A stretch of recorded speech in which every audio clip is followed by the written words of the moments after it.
Hey there, guys, and welcome back to the Travis and Damian podcast, episode 170. You can listen to us on Spotify, Apple Podcasts, YouTube, and more. Today, we are talking about Gamescom 2025, Peacemaker Season 2, Kirby Air Riders Direct, PlayStation 5 changes, and more. But as usual, we will begin with a recent activity, starting with Damian. Yeah, so I have a lot of games here. So I went on vacation for about a week. So I got my Switch 2. I was like, let me load up some games on this thing. I actually bought a lot of things on sale. So one of them was Monster Rancher 1 and 2 DX. I watched Jerma a lot. He plays this game a lot. Always thought the game looked fun. He's been playing it for like 7 years now or something. And basically, if you know how Chow Racing works, it's kind of the same deal.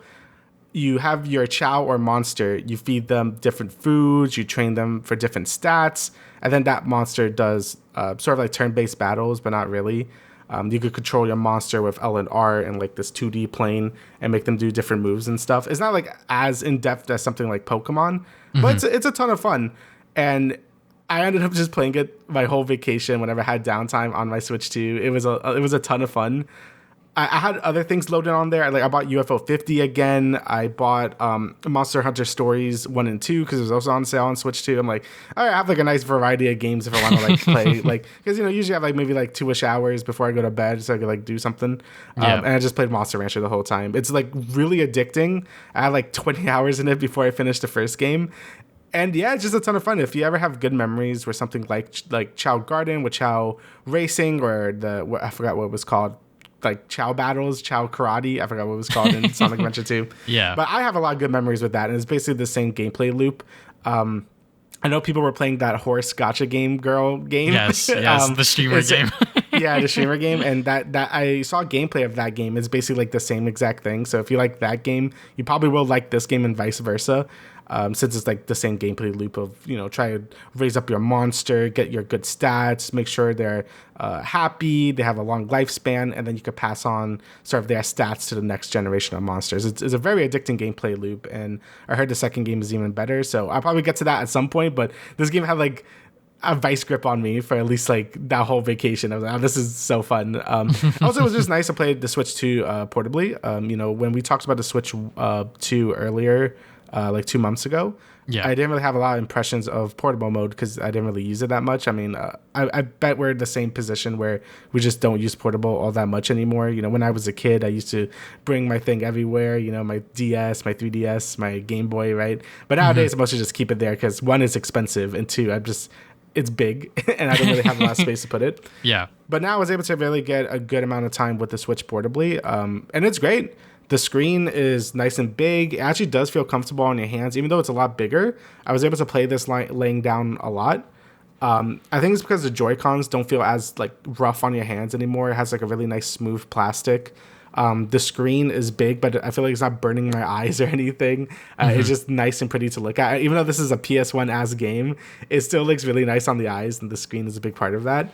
The Joy-Cons themselves, like I said, they feel smoother, but the buttons just feel nicer to press. Like, it's just a really nice console. So really big positives on the Switch 2, just using it portably like this. So it was a nice test run to like use it, even though my screen got fucking scratched. Oh, because no. Okay, so apparently the dock, I was reading this on like Twitter and Reddit. When you take the Switch out of dock mode, because I don't have a fucking screen protector because I was dumb, but it could like scratch the screen like right down the middle. It's not like that noticeable, but you could tell when you like turn off the game, like kind of look at it at the light. So that's really unfortunate. So yeah, make sure when you take out your Switch from the dock to do it really gently, since I guess like the plastic is kind of hard and scratches up the screen. So just a warning for anyone that has the Switch 2 and is taking it out of the dock a lot. But yeah, overall, Monster Rancher 1 is very good.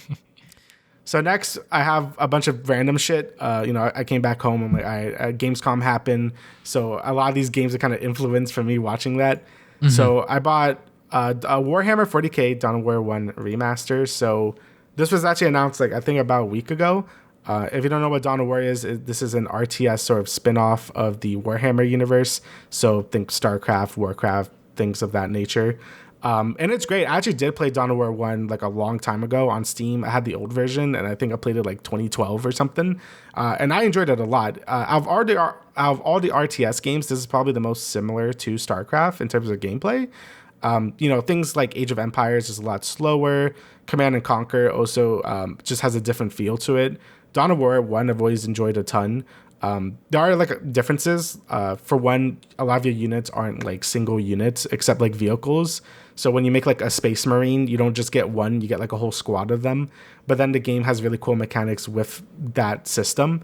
So you get like one squad of Space Marines, but you could keep adding more to them. So you could get, I think, up to like 8 of them in one squad.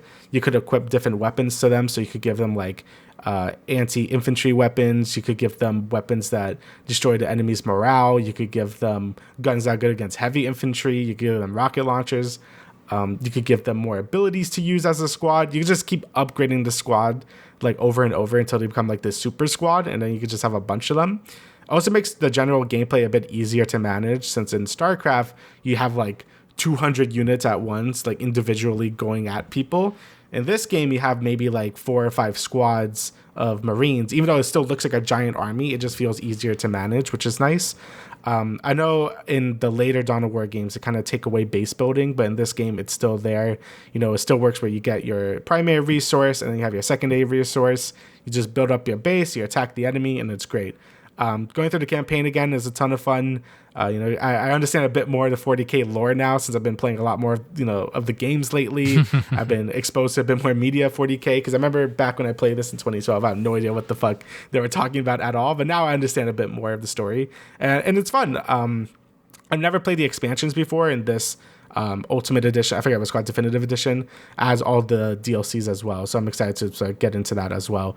And the main reason why I'm playing this is because they announced Dawn of War 4, which I'm going to talk more about later, but that game seems to be going back to the roots of Dawn of War 1, which is pretty cool to see, because Dawn of War 2 was more focused on squad gameplay, like kind of took away more of the base building, and then 3 apparently was really bad. I didn't play 3, so I don't know, but apparently 3 was bad. So yeah, definitely a good remaster to just kind of play these games again. I will say it's not like the most ambitious remaster ever. The graphics still look like from 2006 or whatever.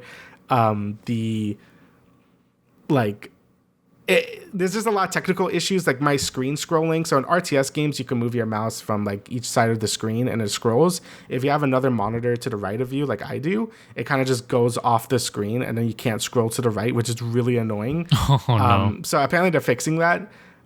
You also can't use WASD to pan the camera. You have to use the arrow keys, which is terrible because the arrow keys are obviously in an awful spot to use that and the mouse. So there's a lot of small things like that they should fix, hopefully. And I think they already took feedback that they are fixing it.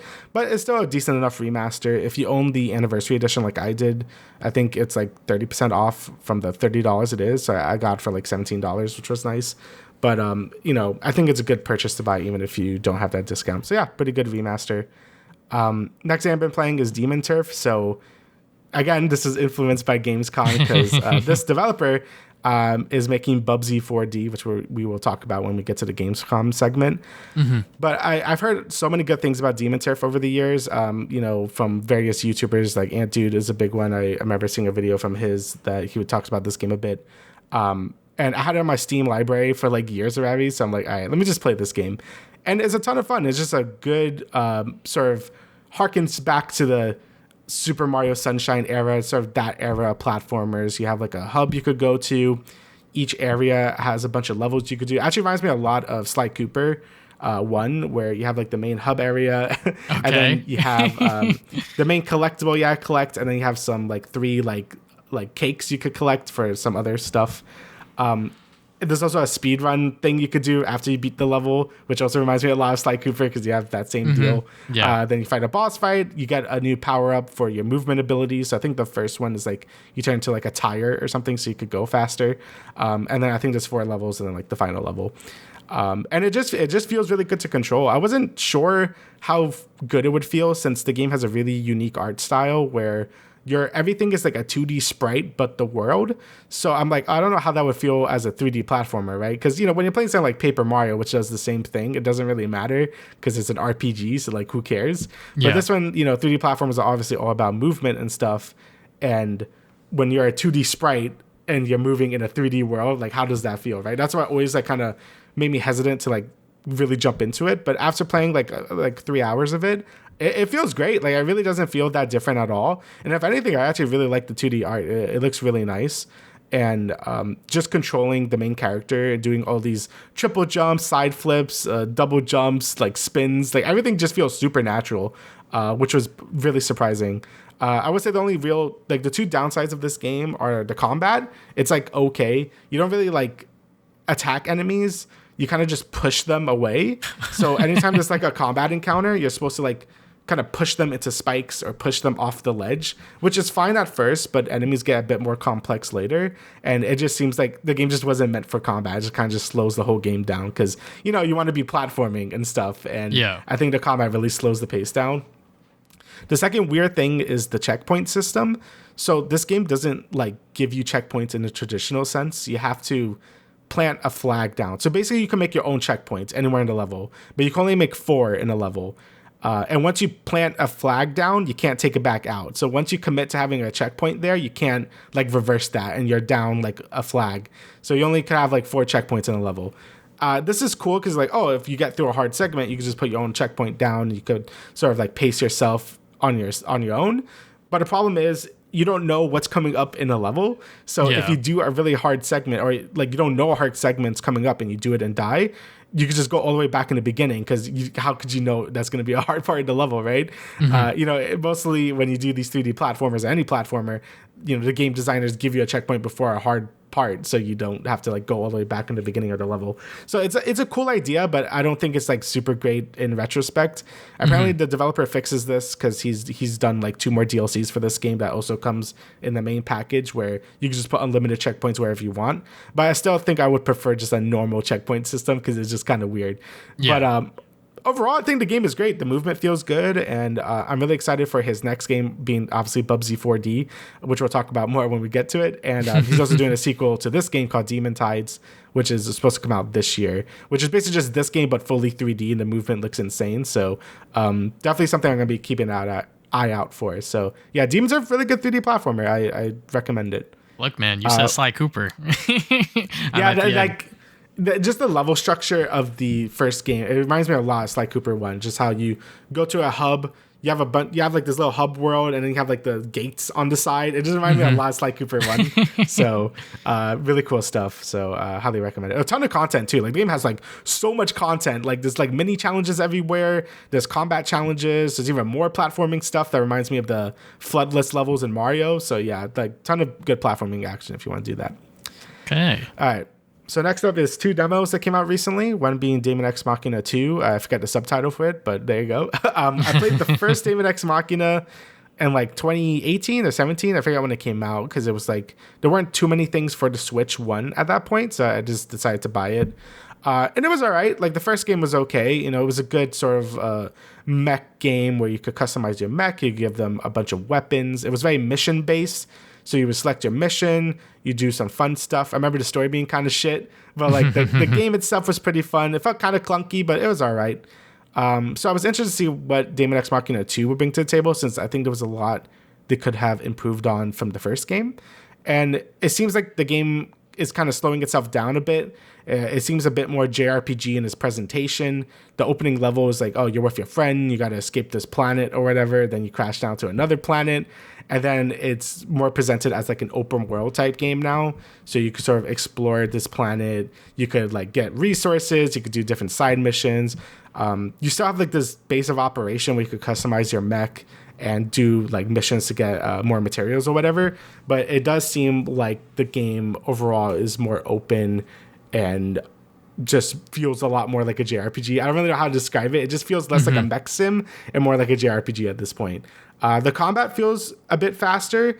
Like there's a bunch of different weapon types you could use. Like you have one-handed swords, two-handed swords, like assault rifles. You have like shoulder weapons, and all of it doesn't feel as complicated as the first game, where everything feels very like, okay, I could put the weapon here or I could put the weapon here. Everything just feels very fluid at this point, which is great because I thought the first game was like information overload of like how many attachments you could put on your mech and stuff. This game like kind of limits you where if you have like this Iron Man suit at first, and then you can sort of like build up to like a proper mech or whatever. And I think that's pretty neat. I think that's a good way to sort of like get the player to get used to this combat system, since the first game I felt was really overwhelming, even like the first hour. I still will say, like, it's not like the greatest. Like, again, I don't think the story is going to be anything to write home about. The voice acting is like all right. It's not the best English dub I've ever heard in my life. It's like all right. The game does look nice. Apparently it runs like shit on Switch 2, which is very unfortunate because this is one of the few Switch 2 games that are actually on the game card. So it's very unfortunate that this game seems to be not running super great on Switch 2, which is why I decided to play it on PS5 instead. But on PS5 the game runs perfectly. So but yeah, the game seems all right. I don't know how well it's going to do since it's coming out in a very competitive month. I believe it's coming out like September, and there's like a ton of games coming out in September. So we'll see how this game does for, I forget, Marvelous, I believe, is making this. So we'll see. I probably won't buy it, but it's all right. It's okay. The demo seems pretty long too. I didn't play like all of it. So yeah, the game could get better, but it was all right. Second game that I played the demo for was Trials in the Sky. This one actually I'm pretty excited for. So Trials in the Sky is like a huge JRPG series that's been spanning for like 20 something years at this point. You have like the Sky trilogy, which are remaking the first game of, and then it does something really unique that a lot of JRPG series do, where like every game is sort of interconnected with each game in the series.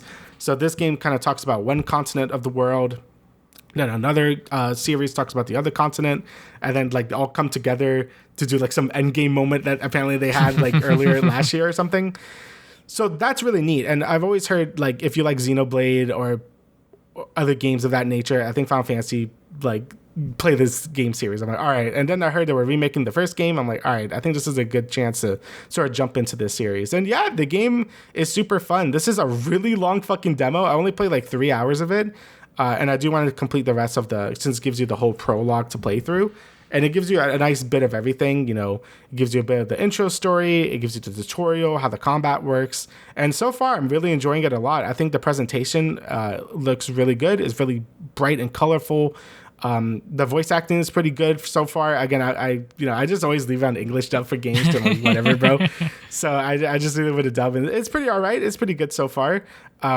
The combat is a ton of fun. I didn't really know what to expect when playing this game, and it seems to have sort of a mix of real-time combat and its traditional turn-based combat. The best I could sort of like compare it to is Metaphor. So Metaphor, obviously came out last year, made by Atlas, and it had this cool thing where if an enemy is weak, you can sort of engage in real-time combat just to kill the monster really fast. You get the XP, you get the items. You don't have to engage with the whole turn-based combat systems, which is, just slower in general. This game has a very similar mechanic where you can sometimes just beat the shit out of the monsters in the overworld, and if they're weak enough, you could just kill them right then and there. Or you could also engage with them in the overworld, but you could increase their stun gauge. And once you do that, then you could press square to go into the turn-based combat and get an advantage. I think that's super great. I think more turn-based games should do this, as it just keeps the pace up and makes it so if you just need to grind like enemies for like materials and things, it doesn't take as long. So, but once you actually get to the actual combat, it's like pretty unique too. When it's your turn, you can sort of move your character around like the field, and you could get positional hits. So if you have a move that does like bonus damage to the back or to the side, you can sort of like reposition your character to do that. That's very Xenoblade. Then you have like the more traditional stuff where you could just do magic, you could do physical abilities and stuff. So I think it makes for a really engaging combat system. There's like follow-up moves you could do. It's just like a ton of stuff that you could do right from the start, which I think is really cool. And yeah, overall, I think the game is great. I'm excited to play the rest of the demo and then try out the game. I believe it comes out September 19th. Again, it's a very busy month because Borderlands 4 is like sort of like the main game I'm eyeing for that month. Yeah. So we'll see how much time I could put in for this game. But I will definitely pre-order it, probably, if the reviews are good. I'm always a pre-order Andy when it's like the reviews come out. I'm like, I know the game is good. I get the bonuses now, so I always do that. And the save data also transfers over to the main game, so that's pretty cool as well. So yeah, good game. Definitely am interested in playing more of it, and yeah, that's all I've been doing. I played one more demo, but we'll talk about that when we talk about Gamescom. Yes, sir. All right, so what have I been doing in the past 2 weeks? First up, TFT Set 15. I have been holding myself back and not talking about it on the podcast because usually when TFT sets come out, I don't really know how to articulate my feelings about it. But now that it's been out for a few weeks and me, Emma, and Kofi have been kind of grinding it individually or even together within the same lobbies, I feel like I could talk about it a little bit more. So yeah, every single TFT set usually has like a gimmick, if you will. This time around, I think it's two like fruit things drop, and you could attach them to a champion and it pretty much powers them up. For example, with like marksmen or carries, it'll ignore like 30 or 40% of like their resistances. Or with tanks, if a tank stays alive for X amount of time, they will stun the entire board. And those are just some of the powers that you can get with these champions. It's randomized every single time. Not every single champion is going to have the same exact abilities every single time you play. So it adds another layer of something that you have to think about for like your carries, your tanks, etc. So at first I was just running like Star Guardian RE, just like doing that. And then I was like, damn, I'm fucking losing a lot. And this past week, me and Emma have just realized that Volibear's broken. Volibear's so broken. They recently nerfed him or whatever, and it's because his ability gives him like 99% attack speed or whatever. And I'm like, why is that a thing? Because he just dives the backline and then he kills everything. Anyway, so that's something that's become really broken within our eyes lately, because I feel like if you were to ask me last episode, I would say that this set is pretty balanced, but now that we're playing it a lot more and I'm sort of seeing what comps are coming up, I'm like, okay, yeah, like Volibear is like insane. Ashe is also pretty good. If you manage to get her within a sort of team comp that you have going for, whether it's like all Juggernaut or Crystal, whatever the hell, Gambit, that's like pretty decent as well. But yeah, so far so good with the TFT set. I feel like last set, it was all arcane. And I thought we were going to play that a lot more, but I think we're just not all that hyped about it anymore because Arcane Season 2 was done. And yeah, but so far so good with the newest set of TFT. Next game I've been playing is DORONKO WANKO. I was sent code for this game and I was going to play it, and then Donkey Kong Bonanza came out and I was like, I got to freaking play that. Unfortunate timing. Yeah.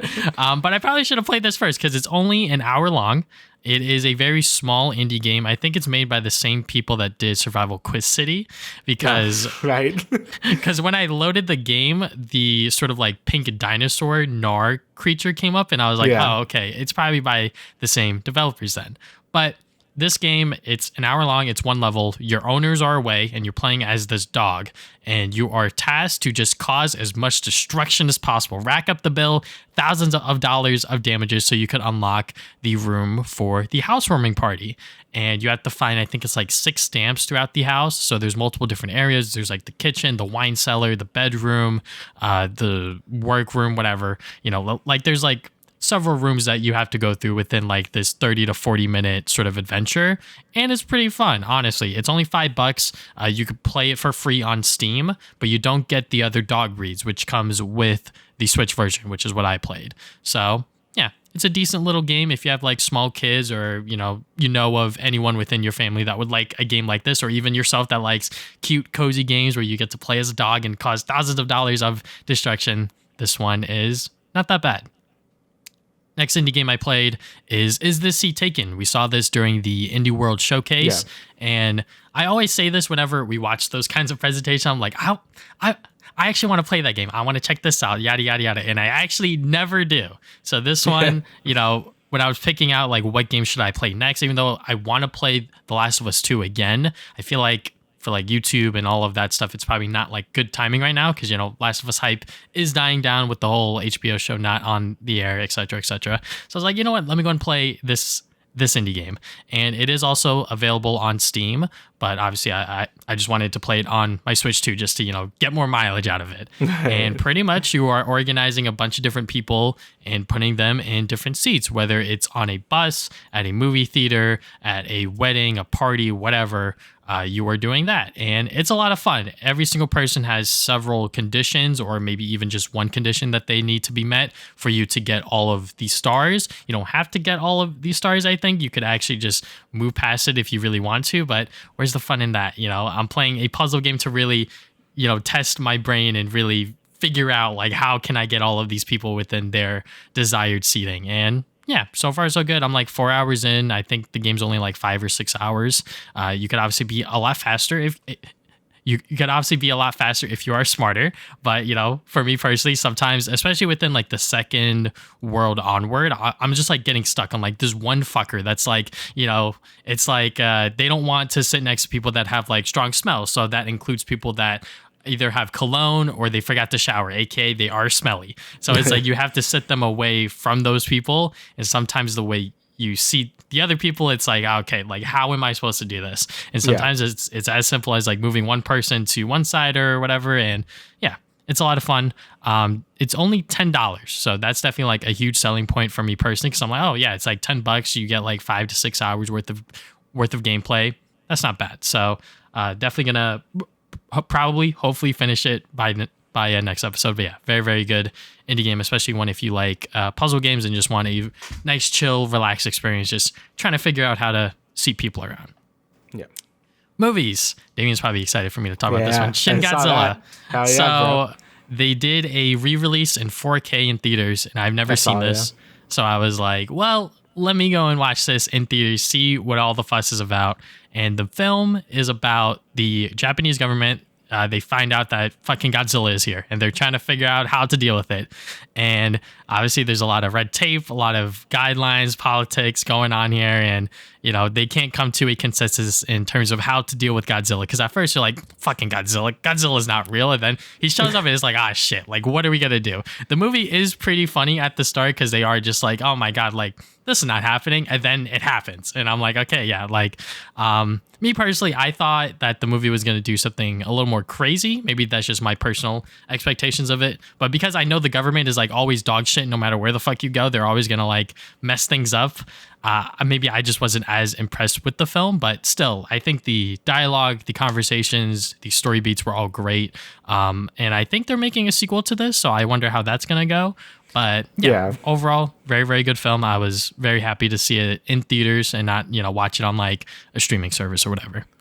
Yeah, it was definitely more of a Godzilla as a metaphor type movie for the... So this movie is made by or directed by Hideaki Anno, which did Evangelion. And if you know his work, it's very like weird in how he handles stuff. And Evangelion, you can see that a lot in that work. And you can see that a lot in Shin Godzilla as well, as this is a metaphor for the earthquake tsunami combo they had in voice crack in 2011, which was very bad. The government had a really lack response to that disaster, and this movie was sort of made as a response to sort of their fumble throughout the whole disaster. So Godzilla is more presented as a just like nature event, not really as a monster, but more as like a problem to solve. But you still get good visuals. Like his atomic breath scene is always amazing to see with his purple laser cutting through all of Tokyo. Like that is just a great visual. But yeah, it's definitely a slower paced movie. Like I do think -1 does what this movie does, but a bit better, since the characters are, just feel more likable. A lot more interesting, probably. Yeah, a lot more interesting as well. But I still think Shin Godzilla has a unique vibe to it. And I also believe they are making a sequel to this and -1. So it's going to be interesting to see how those two movies sort of like kind of go on, since they are kind of similar, but also not. But yeah, it still was sort of a really great resurgence for Toho to make this movie after, I believe they haven't made a Godzilla movie since Final Wars, which came out like 2004, and this came out like 2016. So this was like right after the legendary Godzilla came out. So it was sort of like a nice refreshing take on the monster after, so many years on hiatus. And then, some people didn't like the first legendary Godzilla too much. So this is sort of like their return to form with the character. And then -1 kind of like solidified, like, yeah, they know what to do with this shit. So, but yeah, I still really enjoy Shin Godzilla. It's still a great movie. Yeah, I do like that Godzilla wasn't like the main focus, but it was the human characters. So I think that's always like the interesting bit with big monsters like that. Obviously, we have like the Kong and Godzilla movies to, see them battle it out and do all the crazy CGI shit. But, movies like this to actually have much more story focus. I still liked it. I just think maybe my expectations were a little too high going in. Yeah, that's fair. Yeah. Weapons. This is the newest horror movie on the block. I think there's several out right now. But this one was extremely hyped up. Reviews were very, very high. The premise is that 17 kids go missing in this one teacher's classroom, and the entire town is trying to figure out how the fuck this happened. So It's a horror mystery. The horror elements are good. I think that they're very much like they're there, but they're not like present throughout the entire film. It's very much about these characters because as the film goes on, you follow one character at a time. So first it starts off with the teacher and then it moves on to another character, etc., etc., etc., before we find out who the hell's doing all this stuff with the children and whatnot. And yeah, I honestly really loved this movie. I knew that I was going to like it going in just because usually when critics and audiences really like something, I usually like it as well.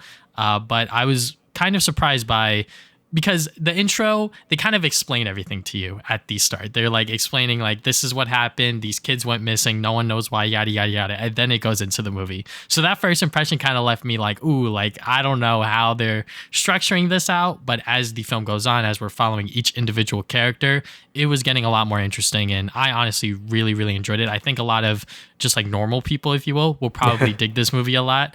I think there's some horror people out there that were not too amazed by it, which is fair because I think it doesn't really do anything too amazing or too spectacular. Because I think the third act, once like everything's revealed in a sense, it does slow down a bit and it doesn't really have the same fast-paced action or sort of unraveling as we were getting up to that point. So I could see why some people didn't like it as much. But honestly, overall, I think Weapons is one of the best horror movies released this year, period. Sinners is still my number one, but I think Weapons is definitely within the easy like top 5 for this year. Last film I watched was the Ninja Turtles 1990 re-release. They did like a Fathom event in theaters, and I was like, I've not watched this film in a while, and I've never watched it in theaters. So, as a Ninja Turtles kid at heart, and I've watched this film a lot of times as a kid, I was like, let me go and watch this film with my girlfriend, who unfortunately fell asleep. But hey, this was still a fun time, honestly. There's so many different points of the Ninja Turtles that you could really jump into, and this one is a decent one. I think the way that they characterize the turtles are pretty good. It definitely feels like a TLDR version of it because like Leonardo doesn't really lead that much. Raphael is obviously a hothead and he does have a lot of moments like that. Donnie doesn't do a lot of techie stuff. He rides on his skateboard a bunch and he jokes around with Mikey. He feels like the second jokey turtle, which usually isn't part of Donnie's personality, and Mikey is just Mikey. But yeah, overall, it was a lot of fun seeing this again, and just a great time. If you haven't watched this film at all, I think that if you want to get into the TMNT, this is definitely one way to do it. And obviously, there's a bunch of different other ways. Even the newest film, Mutant Mayhem, also another great way to get into the Turtles. Now let's talk about comic books before we talk about Peacemaker, because I've been reading a bunch. So first up, Absolute Batman. Obviously, if you follow the comic book space at all, or if you follow superheroes in general, you probably have heard of the Absolute titles from DC. Marvel has the Ultimates. The Absolute line is going to be sort of, I guess, like their main like ongoing books right now. Maybe not main, they still have like a Batman book, a Superman book, etc. But if you want something a little more spicy, a little more interesting, that's what the Absolute books are. So to anyone that doesn't know, the Absolute books are, they take an element of the character and they strip it from them, but they still become Batman, Superman, Wonder Woman, etc. So for example, with Batman, he doesn't have money, but the way that Scott Snyder, who is a renowned writer for Batman, the way that he takes this character and its world and Gotham and twists it, it's so interesting. I still have to read the final issue within this trade, which is issue number 6, but I'm going to just talk about it anyways because it is just really, really good. I honestly am very surprised by how much Scott Snyder is able to twist around the Batman mythos, but still make him be Batman. Because obviously he doesn't have the money, but he's still walking around being a fucking beefy ass Batman, mind you, and still kicking ass. He's a big boy. So kicking ass, making sure that the people of Gotham are safe. And yeah, if you are trying to get into comic books, the Absolute and the Ultimate comics from Marvel are definitely a good way to start. If you have a character in mind, whether it's Batman, Spider-Man, Superman, Wonder Woman, etc., just pick up one of their books and check it out. I recently just got Absolute Superman, so I'm excited to jump into that one. But yeah, I can see why this book is like always like top selling like every fucking month, because people are excited to see what Scott Snyder is going to do with the Absolute Batman series. And yeah, believe the hype. It is that good. So then the final book that I read, which is probably going to end my little trial of like digital comics for a bit, because I'm just like, I should probably read the books that I actually own. It is Fantastic Four by Jonathan Hickman. I talked about it last time. I pretty much stopped around the point where, spoiler alert, Johnny Storm dies. And that's pretty much the end of the Fantastic Four book for a bit. And then they spin off into a FF book, which is, you could either view that as Fantastic Four or what it'll eventually become, which is the Future Foundation. So the way that Jonathan Hickman's run goes is that eventually at a certain point, they bring back the main Fantastic Four book and they have FF go on simultaneously. So as I'm reading on the Marvel Unlimited app, I'm jumping back and forth, which at first I was like, this is going to be kind of annoying. But as I'm reading it, it's actually kind of interesting because it gives just further context into Marvel's First Family and the storylines that are going on right now, because they could have the main team go on one thing and then they have their kids, Frank and Val, go on like a different adventure that sort of coincides with like what's going on currently. It's pretty cool. And also, when I talked about it last time, I was saying that the book is kind of weird. It does take a bit to like really get into, but once like the main plot sort of shows itself, it's a lot of fun, because I don't read a lot of, I guess, like cosmic Marvel stuff. This has like fucking everything. It has space, it has time travel, it has alternate dimensions. It, like, there's just so much stuff going on, but it somehow works. And I'm just like, okay, yeah, like I am really enjoying what Hickman does here. And yeah, definitely glad that this was my first ever Fantastic Four book or run to read. I am excited to probably in like a few months to read another version of Marvel's First Family from like a different writer, different creative team, because Hickman really does a fantastic job with this. And to anyone that's like afraid that like maybe like Spider-Man might like take over the book or anything like that, he really is like a huge like side character. He's there, he shows up, he says like a few like one-lining jokes or whatever, then moves on. But yeah, overall, Hickman's run on the Fantastic Four is great. I cannot recommend it anymore, even though most people know that Johnny Storm does die at some point. He obviously does come back, and the way that they explain that is pretty cool. So yeah, now let's talk about Peacemaker. We're going to briefly talk about season 1 because we never talked about it or watched it, but we were like, oh shit, we should probably watch season 1 before we talk about season 2, obviously. So we watched that. We're going to be talking about full spoilers for the first season and obviously with the season 2 premiere. So yeah, getting into it. I mean, when this show came out, I think not a lot of people were talking about it just because DC was in such a weird fucking spot.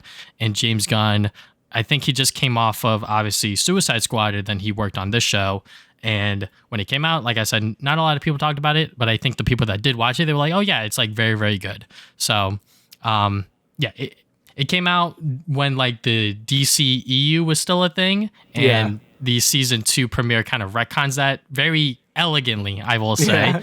But overall, season 1 of Peacemaker is pretty good. I if I had to give a score, it'd probably be like an 8 out of 10, because I think the beginning is like pretty slow, because obviously they have to like establish Peacemaker and sort of his world and his characters and everything going on. But once all of that stuff is established and we get to the butterfly stuff and how everything comes together, I'm like, okay, yeah, like this is a really, really fun television show. Pretty much every single action sequence is like fucking phenomenal. I am so impressed every single time the characters fight or any sort of action, because I'm just like, it just feels so energetic. You know, the first episode within that sort of apartment scene, I was like, okay, yeah, like this is great. Fucking John Cena is going through walls and shit. Like, okay, yeah, like this is awesome. But yeah, overall, Peacemaker season 1 is pretty damn good. Yeah, I really liked it a lot. It's funny how they just did a better Secret Invasion storyline than whatever the fuck we got with Marvel. That's the other thing I was thinking of when I was watching this. Like, wait, isn't this just Secret Invasion, but like just done way better, at least in TV format? I don't know about comics. I don't read, but just in terms of like just how they handled this storyline, which is done way better. And I believe it almost came out at the same time. I don't even know when Secret Invasion came out, but damn, that I can't go over how much of a shit show that show was. Yes. Compared to this, I'm like, oh, this is done way better. But yeah, it has the classic James Gunn humor, which I found funny. Has his same like favorite dynamic of having a group of misfits together, and they have to learn to work together, and then by the end they become good friends. Good action, like you said. Every action set piece was a ton of fun to watch. The side plot was fun with his dad. Well, I don't know about fun, but it was an interesting side plot, which I didn't expect. I actually had to look it up. It's like, is White Dragon a real DC character? And apparently he is. So yeah, that's cool that we just have like superhero Hitler or supervillain Hitler rather. Well, depending on who you are, yes. But I thought that subplot was great. The show does a good job of taking itself seriously and still having a ton of fun with the characters and just having funny moments without it, I feel like, dragging too much. I feel like maybe, like you said, like the earlier episodes are a bit slower and are definitely more of a shit post. Like they're definitely more about telling jokes rather than like moving the plot or whatever. But later on in the series, it does get more with the butterfly plot line, with his father and sort of Peacemaker's whole origin story as well, which is like legit sad. Like it is like a really fucked up story with how abusive his dad is. And, people always talk about shitty dads and like TV shows. I know when we were watching Invincible, Adam Eve's dad is a piece of shit, but no, this dad takes the fucking cake of being like one of the worst fucking dads I've seen. And, just seeing Peacemaker's growth as a character from being this psycho mercenary vigilante, just killing people in the name of peace, but not really having a moral compass and becoming like an actual fully realized character. That was really fun to see. And again, you still have your wacky moments. Like, I love Vigilante because he's fucking crazy. Oh my God. Like, like just an insane character. He is the weirdest fucking character in the show, but like in the best way possible, because he's woke, but also he's just psychotic. He will do whatever he thinks is right, but then he also has other things within his mind that's like wrong, right? Yeah. Like, oh my God, we got to tie these people up, but like, should we kill them though? But like, we can't use duct tape on them because it would hurt their hands. It's just like, why are you thinking about these little things when you're trying to end their lives, right? But Vigilante is my woke king. He is so fucking good. And honestly, when he was first in the story, it was like, oh yeah, like he's like the annoying side character. But just like with all of these other characters within Peacemaker, they are fleshed out extremely well. We get to know them bit by bit. It's not thrown to us all at once, including Peacemaker's backstory, which obviously is like a huge focal point of his show. Just seeing how his brother got killed, what happened, what was his upbringing like, and just piecing it all together to the finale was just phenomenal. Yeah, and I was pretty impressed with the visuals as well. Like the show does use like a decent amount of CGI, but I don't think it ever looks bad.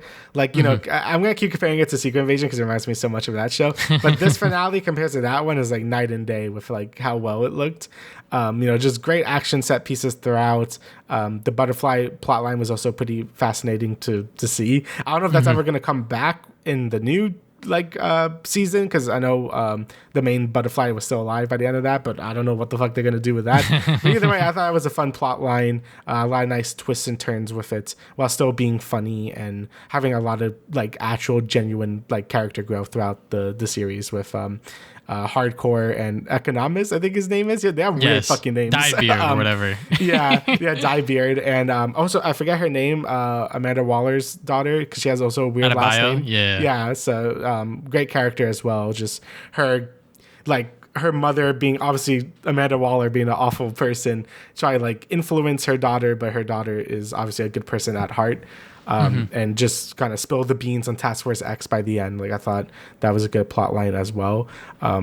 And yeah, I thought it was a very solid series that did a great job for this character. And just, even if it just didn't continue, I thought it was a good self-contained story by itself. Like, you didn't really, besides watching The Suicide Squad, you didn't really have to watch anything else to understand this show, which I think is great, right? I think it's something the MCU has been kind of faltering on, which I've talked about a ton, being either like you have to watch a bunch of material before the show, or you have to watch the show to understand the movies. I thought this is a pretty nice self-contained thing, really only requiring you to watch The Suicide Squad, and that's about it. And now with, I guess, with season 2, I honestly have more to say about season 1. I thought it was good. Like, I really enjoyed season 1. So, but yeah. the premiere of season 2, obviously, first up, the whole recap, the retconning. yeah. So my girlfriend was like, just skip through it. But I was like, I think we should watch it. And then we got to the part where obviously we see Guy and Hot Girl. And she was like, wait, go back. I was like, oh, see, look, we should have fucking watched it. But anyways, just seeing that part, because I think before the show came out, someone asked like what's canon and what's not, and James Gunn was like, if it's in like a recap or like a flashback, then it becomes canon. And I was like, what the fuck does he mean by that? And then obviously with season 2's premiere, they remove the sort of DCU characters with Jason Momoa and Ezra Miller, and then they replaced them with Guy and Hawk Girl. And I was like, okay, yeah, like that's a great way to do it. That's like very seamless, and like, you know, they obviously just had like a quick little cameo, but cameoing it with the new era of DC makes sense. And honestly, I just love sort of how they were able to do that. Yeah, I mean, like, I'm glad he kept it just simple. You know, I heard that this story was going to be a multiverse story, which we see later in this episode. So I was afraid that was going to be like the whole point of this season, to be like, oh, we got to go through the multiverse. That's why Peacemaker is in this universe now. But no, it was just like, nah, they're just there. I'm like, okay, that's fine.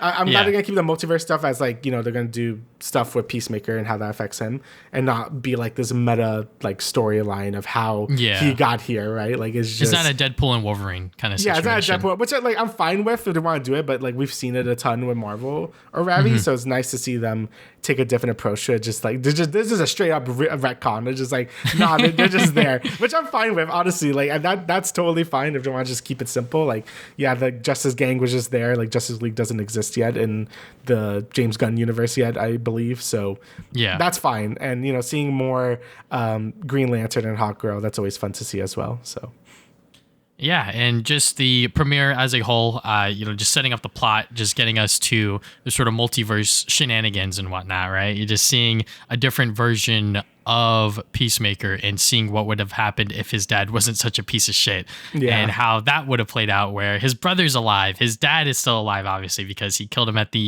sort of like the tail end of season 1, and how that's going to play out. Because I think within the post-episode interview, James Gunn was like, yeah, like we're going to see how this all comes into play for Chris and Peacemaker, like as a character, because, you know, obviously there's a lot of trauma there. You know, there's a lot of fucked up shit that he has to unpack. You know, death follows him everywhere, and you know, at the start of this season, he kills his other self, and I was like, oh, okay, like this is how we're starting, and we're gonna do this sort of who's who situation where he has to play both versions of himself. I think that's gonna be a ton of fun going into it. Yeah, I wonder how they're gonna do this multiverse plot line. Because, like I said, I do like how they're handling it, Ravi, where it's not a meta storyline. Like, it is just like what they want to write for this story.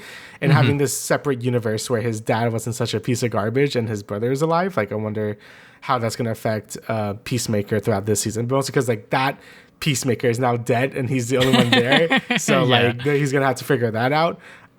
So that's interesting to see as well. It's also nice to see all the characters. Like, it only takes place, like, I believe 6 months after the ending of the original Peacemaker, so we get to see like how everyone's lives was affected, like hardcore, like getting blacklisted by everything.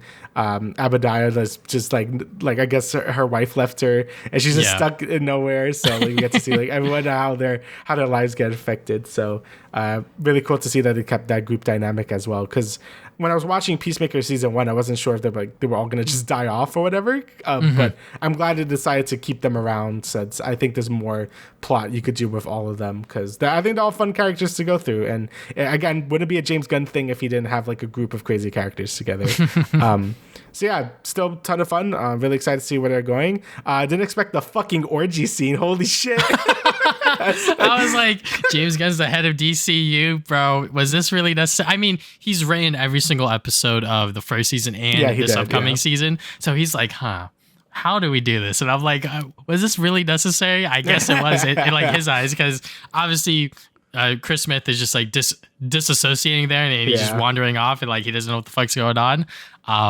But yeah, I'm very, very excited to see where these other characters go, because like you said, all of their lives are like fucking shit, you know, like Peacemaker tried to join freaking Justice Gang and they were just making fun of him the whole time. Adebayo is like fucking like Like freaking Diebear said, you're in a goddamn GTA level here. You're in a fucking motel room. And hardcore, she has a case of toxic masculinity, and she's going to have to work through that. And I wonder how that's going to play out throughout the rest of the season. Because like you said, all of these characters are a lot of fun, and their dynamic with each other is just even better. So, yeah. So far, so good with Peacemaker. And, yeah. Let's talk about the general news, Damian, starting with... Yeah, we got the Kirby Air Riders Direct. So this was a 45-minute Direct. This was a big deep dive that Sakurai did about the game, since we basically knew nothing about this game prior to this Direct. And now we got a ton of information. So we know that Sakurai is indeed like directing this game.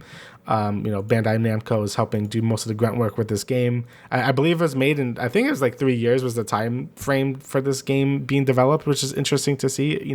Nintendo doesn't really like to give the inside baseball how their games are made. So it's interesting when Sakurai just talks about it so openly. Like I do enjoy that because I'm like, oh, that's how all this stuff is working. And yeah, he just goes into the mechanics of Kirby Air Riders. So like my experience with like the original game is I thought it was like, all right. It was a very simple kart racer. You picked your Kirby. You could pick Meta Knight and DDD, but they couldn't really use copy abilities, so they were just stuck with either hammer or sword. So if you really want to play the game, you just play it as Kirby, right? Because he was the only one that could do copy abilities. The tracks themselves were pretty simple. You had the one-button gameplay where you hold it down to drift, and then that's it. Everyone mostly played City Trial when you would play the original Kirby Air Ride, and that was still a ton of fun. So I was interested to see how they could evolve the formula past that. And the answer is like by a lot, apparently. So Sakurai went really deep into this game, being that it's called Kirby Air Riders, because now you could play as multiple Air Riders. You're not just stuck with Kirby now. And the way he did that is by everyone can just use copy now. Everyone can use the copy ability, which is very important because, in Kirby Air Riders or Air Ride, the enemies that you suck up are basically the item boxes. So all the other characters would be at a disadvantage if no one was able to use their copy abilities. So it's cool that Sakurai just be like, fuck it, everyone can use copy abilities, and everyone can have like unique characters now, which is great.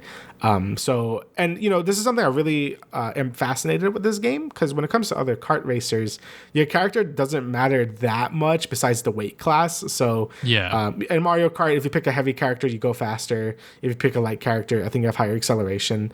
But that was really about it. Like there was no difference between Bowser or Donkey Kong, for instance. Like they're both heavy characters, so just go crazy with it. With this game, each character actually is different, where they obviously have the different weight classes like a normal kart racer, but you also have a passive ability. So Waddle Doo would, like, if you like stand behind them, he'll shoot his laser at them. And then each character also gets a unique special ability unique to them as well. And I think that's great. Like, I think adding these like fighting game mechanics to a kart racer, that's really neat. And it makes every character stand out a lot more. I think that's great. It gives a lot of options for the game, as well as being able to pick your different machine, which is just your kart, basically, in this game. The original game had this as well, but now you have to consider which character you want to take and which kart to take and which track you want to go to, right? And it does the Smash Ultimate thing where you pick the stage first, then you pick your character and kart. So you sort of like see like which character is best for this. So maybe if there's like a lot of jumps or whatever, maybe you want to take the Starman guy that everyone's memeing about right now since he has higher like airtime. So I think that's a really cool mechanic. So he's basically bringing a lot of things from Smash Ultimate to Kirby Air Riders, and that's very apparent with just how the UI looks, how a lot of the animations look. Like every time you hit an enemy, it's very Smash Ultimate with like the red lightning and stuff. So anything I want to say about just like the base kart racing? I mean, the gameplay looks very Smash coded. I have no experience with the original Kirby Air Ride. I would see gameplay of it, but I've never played it because, for one, the game's very expensive, and two, the gameplay mechanics just didn't seem like something super duper easy to get into, even though it is just one button that you're using. So for this one, obviously, it's kind of the same. They added another button that you could use. There's two buttons. Yes, now there's two buttons. The one that you stop to like drift, and also your special attack. And with the expansion of characters, the carts, or the machines, it looks like that this is going to be well worth the $70 price tag. And I'm glad that Sakurai really went in depth within this direct on the game itself, because like you said, we knew nothing before this, and now we know pretty much almost everything. He said that there's still some stuff that we don't know about, likely with the story mode, if there even is one. but the gameplay mechanics, we know pretty much everything in and out. You don't have to hold a accelerate button. You don't have to hold the stick to move forward. But yeah, we know like everything else in between. And I'm pretty excited for this game actually, because it just seems like, people are shitting on Mario Kart World because, they nerfed the goddamn online and they've done a lot of other different things. And people just didn't like the game in general for some reason, even though I still like Mario Kart World. Yeah. It just seems like that this one is very much going a different route. It's not just a kart racer. It's like an action game with kart racing elements. And that is insanely weird, but it's somehow going to work, I think. Yeah, and that kind of goes into City Trial as well. Obviously, City Trial is back in this game since that's the most... I guess the thing that people remember the most about Kirby Air Ride, and even Sakurai himself said this is the main event of the game. And it's basically just the normal City Trial where you have 5 minutes to power yourself up until you do some main event to win the whole match. But this time the map is bigger, you can have more players, you could select what end game to do so your kart is better equipped to deal with it. And it looks like a ton of fun. They put a lot of effort into it. There's a lot of random events now. You could do a sort of like mini races within the timer, so you get more power-ups to power up your kart. It just seems like a lot of effort was put into this. A lot of different options you can mess with to sort of like tweak how you want to go about City Trial. And maybe if you don't want to pick the last game, you can make it random like the original. You could, I think, increase the frequency of events. So you could do a ton. You could play it online as well with your friends. Just seems like a really refined version of City Trial. And it looks like a ton of fun. They also, like you said, they teased a story mode at the very end of this direct. As Sakurai said, we still have like a ton we haven't shown you yet, and it seems like that was like fucking dark matter from like Dreamland 3 or whatever. So that's cool to see. So I'm very curious to see how the story mode would be in this game, because it is something I think Sakurai does really well with his games. It's just packing them full of shit. Like there's always a ton of content in all his games, either being like the collecting trophies in Smash Brothers or doing all these achievements, having a bunch of things to unlock. Kid Icarus Uprising was the same way. There was always just a ton to do in those games. Even Kirby always had like a ton to do, even in the earlier games. Like you had the True Arena, and then you could unlock more games like in Superstar Ultra, or rather just Superstar, because he works on that game. So Sakurai has always been very good at packing these games full of content, both multiplayer and single player. So and that's great to see in a kart racer. And I've been a big advocate of being like, I think these kart racers need something for like just single player content, because they always lack that feel. And Mario Kart World was almost there with the P switches, but you can't track them, you can't really collect them too obviously. And I really enjoyed doing the P switches in Mario Kart World, but I kind of lost motivation because like I don't know where the fuck they are. Like at least tell me where. Also, you get shit. Yeah, the reward is fucking stickers. Like, who cares? Also, the reward is also really bad, right? With this game, I could see that maybe you unlock more machines or more tracks. So I could see that being a good incentive to keep doing these unlocks. And, I personally really enjoyed World of Light and Smash Bros. Ultimate. I know it wasn't everyone's cup of tea, but I personally really enjoyed it. And that was like 30 hours. That was really long. So I'm curious to see what he does with Kirby Air Riders and what other side modes there are. I know people are missing like the fucking top spin mode in Kirby Air Ride where you have like this little toy car. They'll probably add that back too. But yeah, it looks great. Really excited for this game. I'm excited to see how Sonic CrossWorlds sort of compares to this game and Mario Kart World, because right now I didn't expect this, but I think Kirby Air Riders seems like the best out of the lot, which is I did not expect at all. So it seems really good. It's coming out November 20th, and I'm extremely excited for it. I mean, I'm a Kirby stan, so I'm gonna buy it anyway. Yeah, there seems to be a lot of kart racers this year, maybe the year of kart racers, if you will. Yeah. And, those are the big three that we mentioned: Mario Kart, Sonic CrossWorlds, and Kirby Air Riders. And this one just seems to be breaking a lot of rules, just making it more of a action game and a lot more fast paced, because obviously with the sort of stock gameplay footage, it looks pretty calm. And then whenever Sakurai's playing, it looks so fucking chaotic. Yeah, I mean, just making it so everyone could use copy abilities, I think, is great. I know some people are like, they're breaking the law or who cares? Yeah, who the fuck cares? It's Kirby we're talking about here. Also, it's probably just for this kart racing game, so then everyone could choose who they want to play as these racers. Because if you can have multiple racers and you all can't use copy abilities, and everyone's just going to play as Kirby, right? So, just making it so all of these characters are probably going to be, they are all going to be viable within some sort of sense. and also just making it so the game is very fast paced. I love that he made the regular races just 6 people, just 6 characters. Because obviously with Mario Kart World's gimmick is that like they 24. doubled, they doubled the player count from 12 to 24. So keeping it at 6 is going to be pretty cool because now you can actually have a chance to win the races, and it's not going to be as chaotic. It might still be as chaotic because there's a lot of shit going on within this game, but also keeping city trials at 16 I think is fine because that's sort of, I guess, like the battle royale mode. He even made a mention to it with like some games have like 100 players or whatever, but he's like, no, we're gonna keep it at 16. And I just love that Sakurai is just doing what he thinks feels right for a game, and he's just going with it, and pretty much everyone that is a Nintendo fan will agree with him. So when it comes to the story mode, I think that people just miss Subspace Emissary, which is why some people are just not as impressed with like the recent Smash single player stuff, which is fair because Subspace Emissary was very fucking good.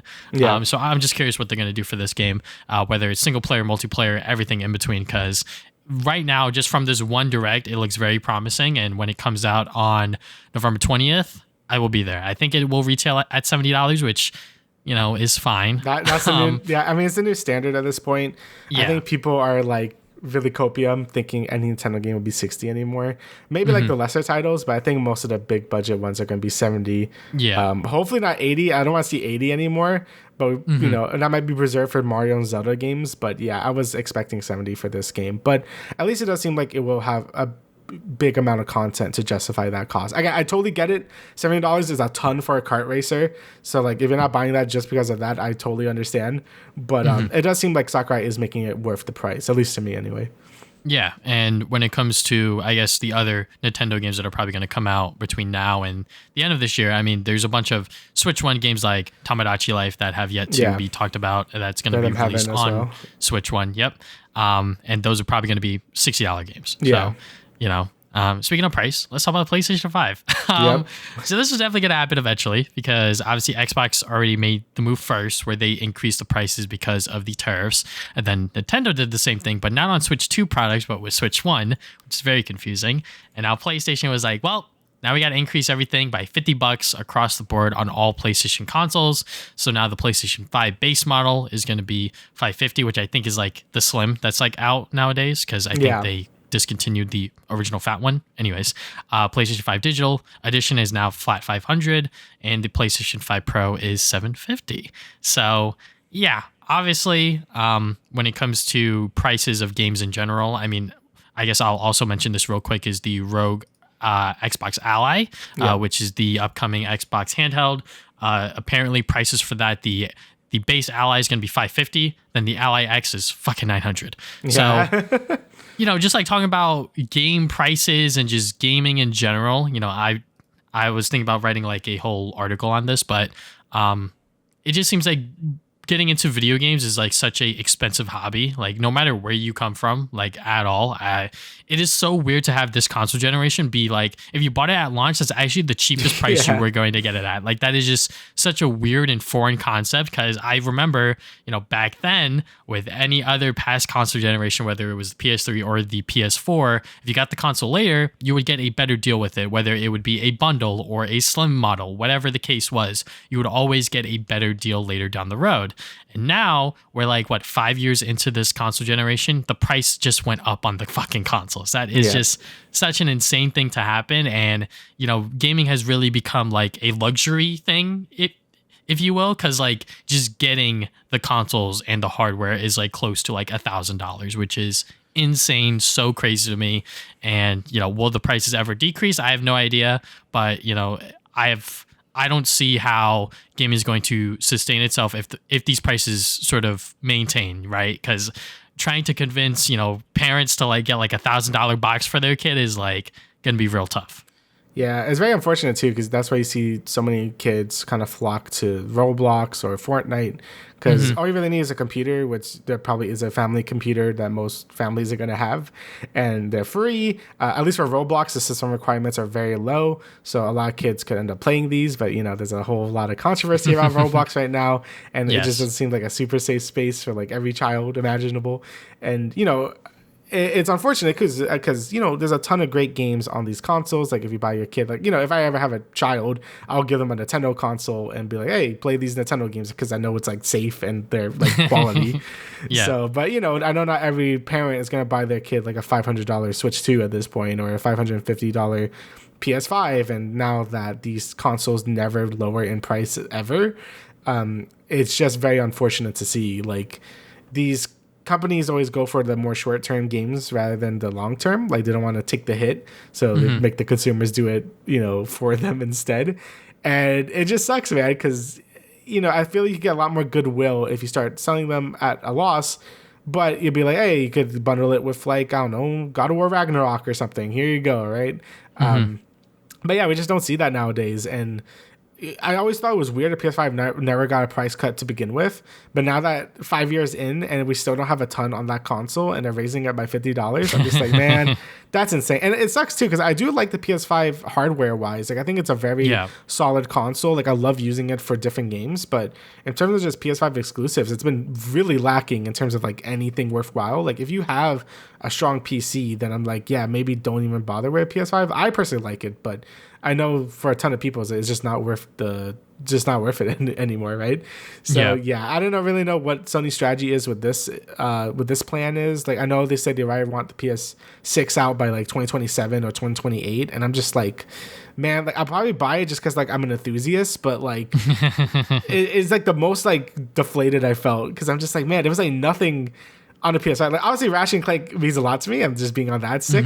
But like that's it. It's mostly just a Sony act doing a lot of the heavy lifting. Like even when you think about it, like God of War Ragnarok and Horizon Forbidden West were also on PS4, right? So like it's like I guess Sucker Punch with Ghost of Yōtei, but a lot of that stuff is going on PC as well. So yeah, it's a very confusing time for these the console market. I still think there's always going to be a place for consoles though. Like people saying this is the death of consoles. Like I think that's a bit of an over exaggeration. Because people like to sit on the couch. People like to use their TV. People don't want to bother building a PC still or buying it from somewhere else. So consoles will always have a place in the market, but it definitely is concerning to see them just raise in price. And I know it's problems beyond gaming. Like it's just the economy and tariffs and stuff, but it still kind of comes down to like they are abusing the market to be like, hey, we could use this as an excuse to do this anyway. Like, do games really have to be $80? Like, I don't think so. But yeah, it still sucks either way. Because I think the PlayStation 5, even when it was priced at $500 before this $50 increase, I think they were still taking a loss on it. Because when you look at the specs, when you look at the specs on like the fucking consoles, like what the fuck? Like this shit's like insane. Like there's like SSDs and all of this other stuff in there. So now that they're increasing it by $50, it's probably because it costs more to ship it over into the US and actually get it through all of that, mumbo jumbo tax nonsense that I don't fucking know about. But when it comes to the, I guess, like console generation in general, yeah, you are correct. When it comes to the PlayStation 5, it seems like a lot of what Sony was banking on was these live service games for some fucking reason. For some reason, they were banking on all of these live service games when in reality, people already have their live service games. And to try to get them into a new one is like a fucking long shot. Like I think the last one that people are really sold on is Marvel Rivals because of the Marvel IP. And, to get other people in on the, whatever it was, like Spider-Man, Last of Us, etc. Like those live service games, it probably go to work, but like how long are you going to keep those alive and maintained? And, are they actually going to be profitable by the end of its cycle? I mean, you guys fucking shut down Concord not even like a whole month in. Like shit, you guys did not even have faith within that game.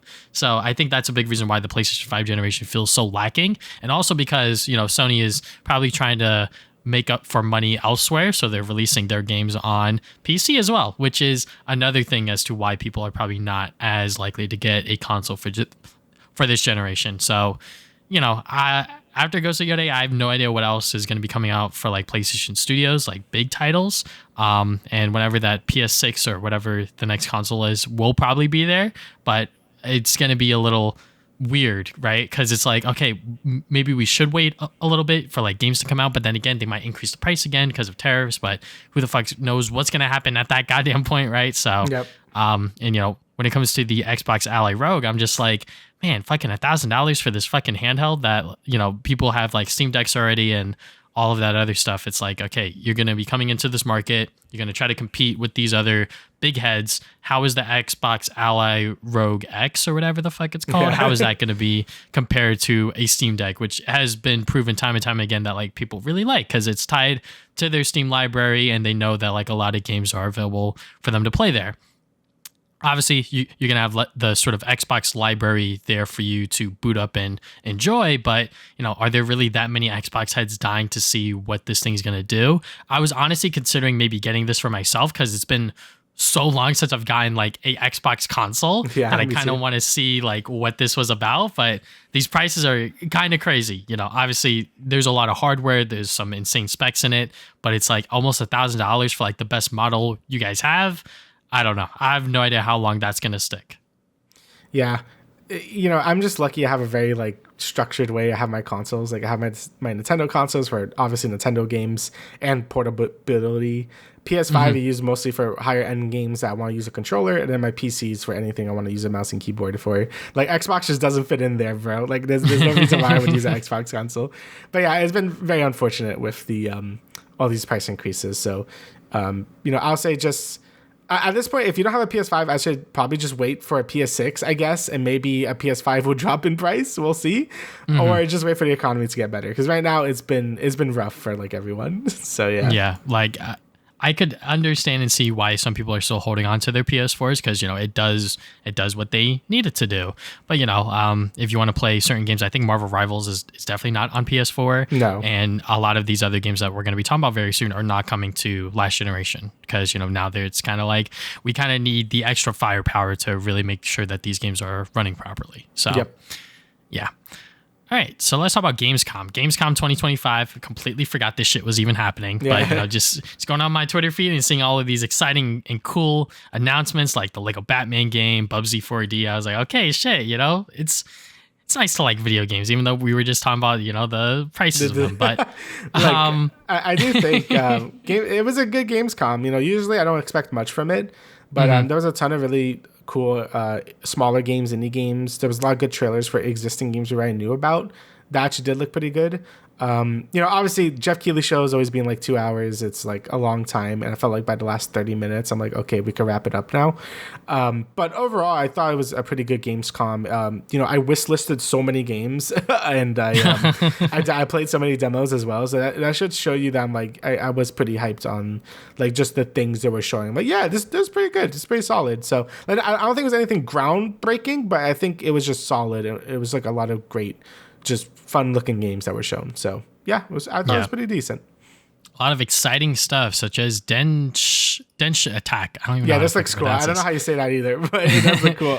Yeah, the art style is crazy. It looks like something like Jet Set Radio, and you play as a train and you're just doing high speed platforming across different areas, different things. You're riding on a fucking, what is this, a Ferris wheel, train tracks, obviously. Like it looks insane. It looks really, really crazy, and I am all for it. I love when games go for obviously just weird concepts, but also just have a really nice visual style to them.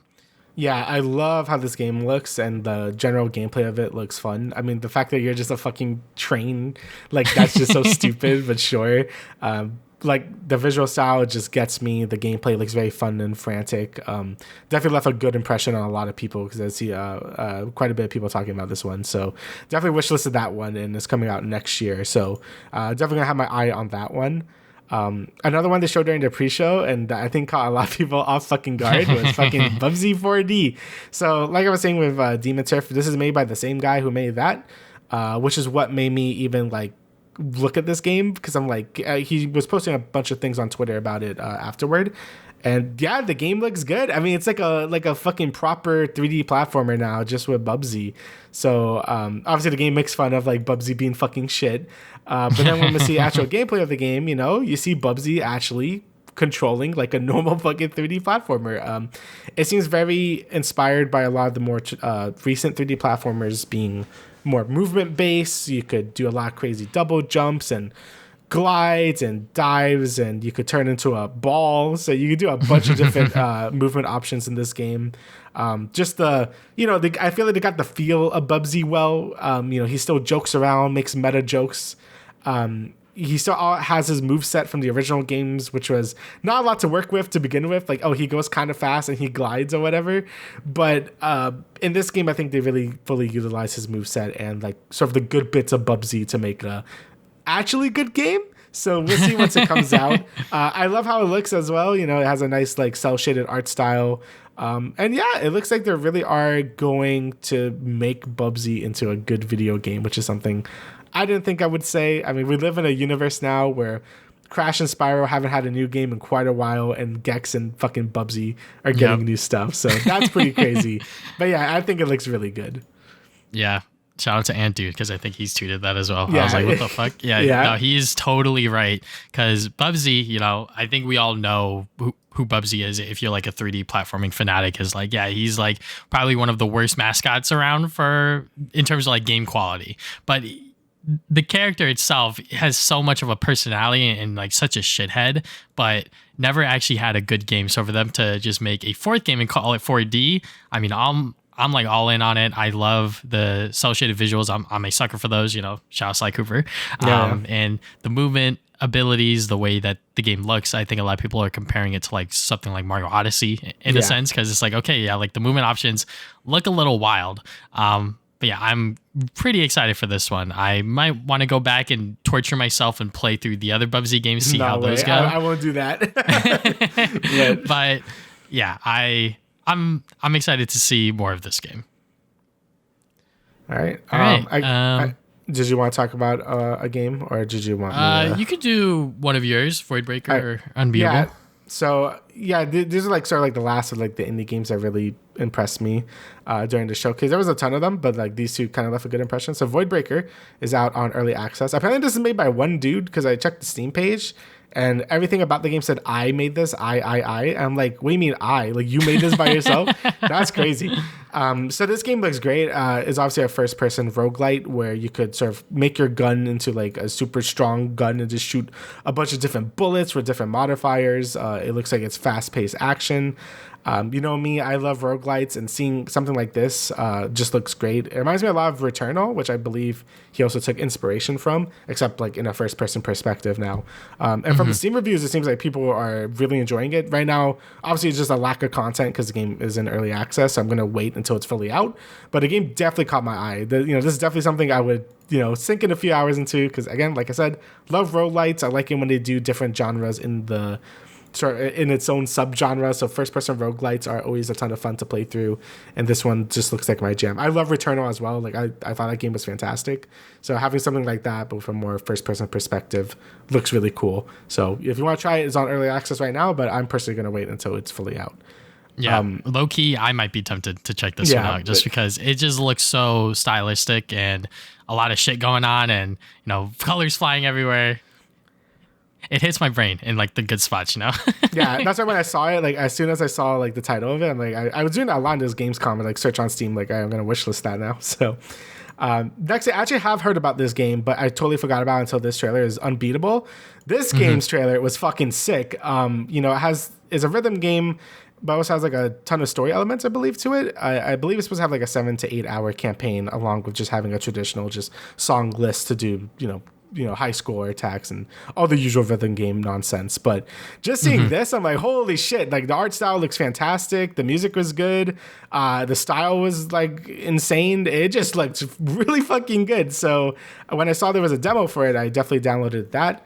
And yeah, the game is great. It has a great visual style, being like this, I guess like Scott Pilgrim, Fooly Cooley inspired type of thing going on.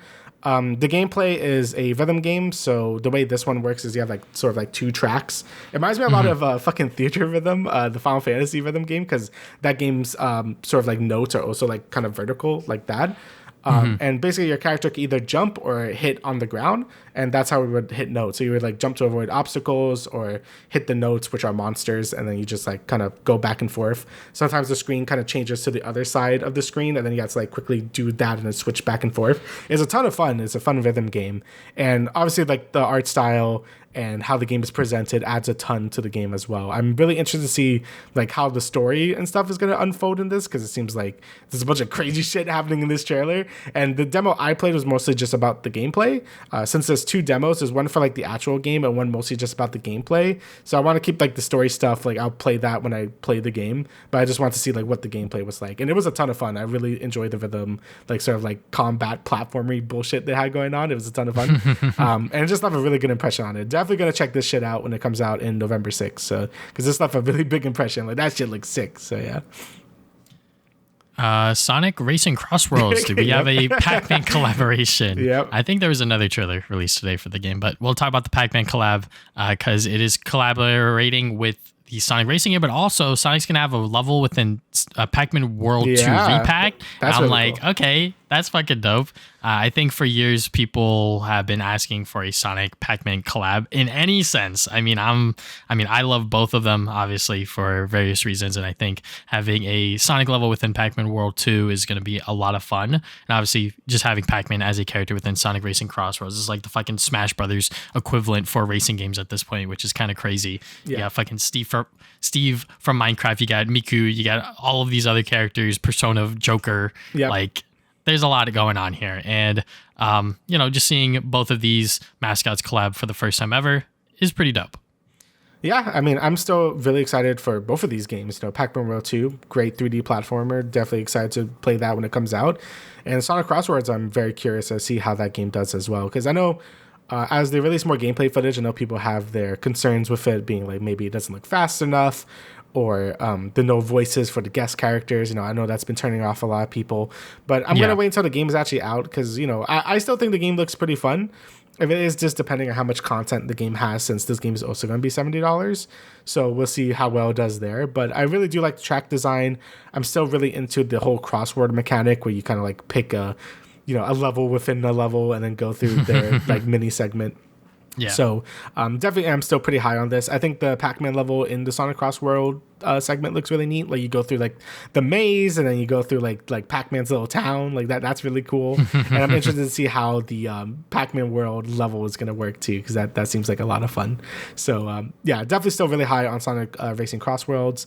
I believe Crossworlds comes out like September as well. It's September 25th. Yeah, they're literally right next to each other. Yeah, right next to each other. Look at that. So my wallet. So literally right next to each other. World 2 comes out the 26th, and then Crossworlds comes out the 25th. That's what I'm saying. September is fucking crazy. There's so many fucking games. So maybe a little too many. And then the DLC, to those interested, the World 2 DLC comes out late 2025. Then the Crossworlds DLC for Pac-Man comes out early 2026. So yeah, a lot of shit to keep track of with this collaboration. But if you want to take the next game, Damian. Yeah. So let's talk about Warhammer. So 40K, Dawn of War 4. This is why I was playing Dawn of War 1. So like I was talking about earlier, Dawn of War 1 was a very traditional RTS. Like you build up your units, you have builder units, you made buildings, make your units, there you go, attack the enemy. But Dawn of War 2 changed things up a bit, where it wasn't as much base building. I believe there was like no base building in that game. I can't really remember, but there's definitely a lot more focus on the tactical side of it. But the game was still good. Like it was still a great RTS.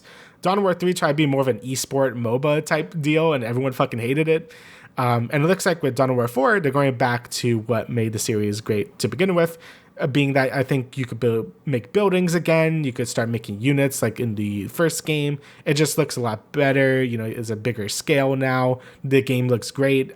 So yeah, apparently I've been seeing some first impression videos on people that are more critical of like that sort of sub-series of Dawn of War, and they said it was really good. So my hopes are high for this. I was just talking about Stormgate in the last podcast, being how Stormgate was so focused on being the savior of RTS, and it didn't fucking do that at all. So I'm happy to see like RTS still being like a not popular genre, but still living despite Stormgate fucking failing. So, we got like Age of Empires 4 got a new DLC in this Gamescom as well. Dawn of War 4 just existing is really cool to see like such a big AAA RTS being made in current year.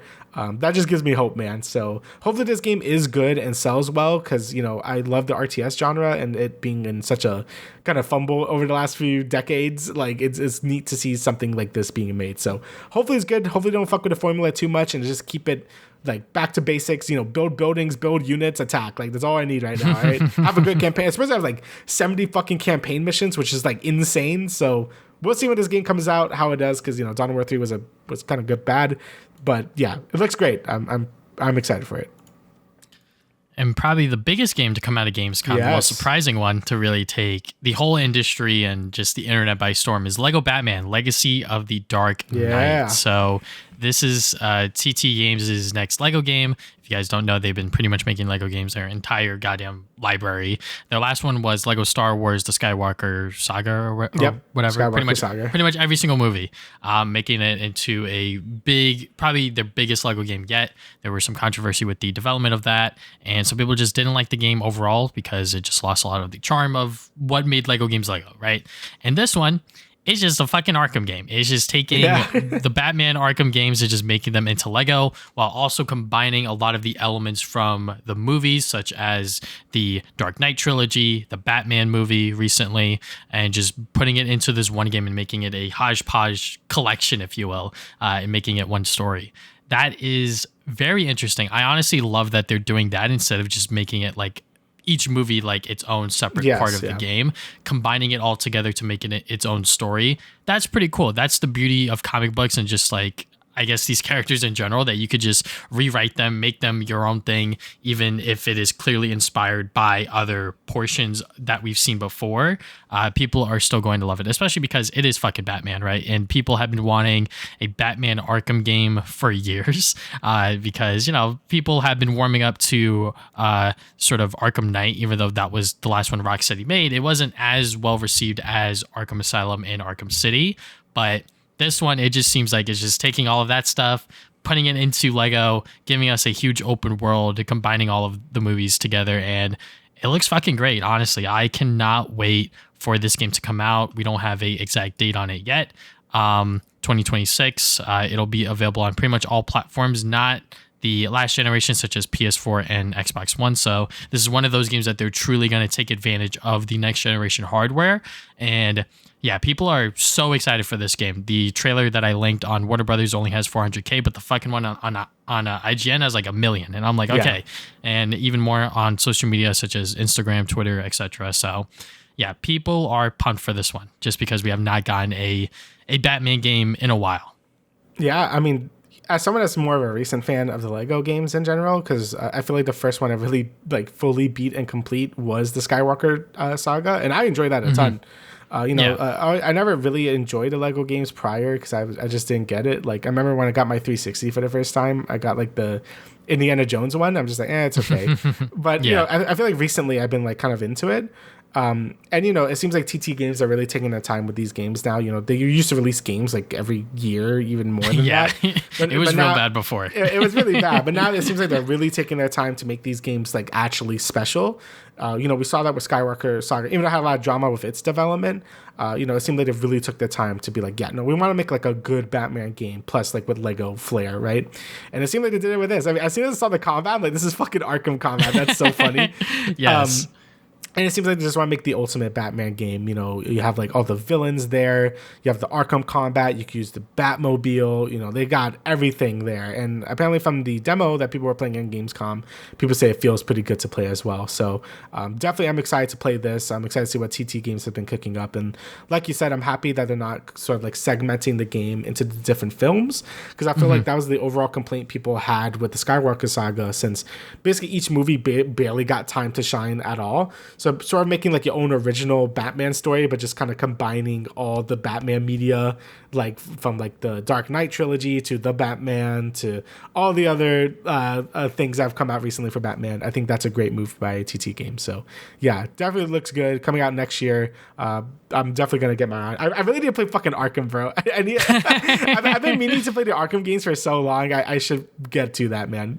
This might be your time. Time. So now you could play those and then see how TT Games put their own little flair on it. Alrighty, so I guess next up I could talk about Ghost of Yōtei. So at first I'm like, just another Ghost of Yōtei trailer, like whatever, right? But, as the trailer went on and then you get to the end, they tease Ghost of Yōtei Legends, and that's really cool. So if you didn't know what Ghost of Tsushima Legends was basically a free update Sucker Punch made, where they basically made their own live service game. So you're able to team up with 2 to 3 players, I believe, and you're able to take on actual demons and stuff like yokai or whatever. So you could fight them, get loot, do harder missions. I believe there were some raid fights you could do. I did all of them with my brother. I didn't do the harder stuff, but we did all the normal missions, and it was a ton of fun. I think there was character classes as well, so you could do more supernatural stuff. Just a really fun little game mode that Sucker Punch threw in there. That probably took a ton of dev time to make as well, and it was just free, no microtransactions, no nothing. They just did it for the love of the game, and I respected them a lot for that.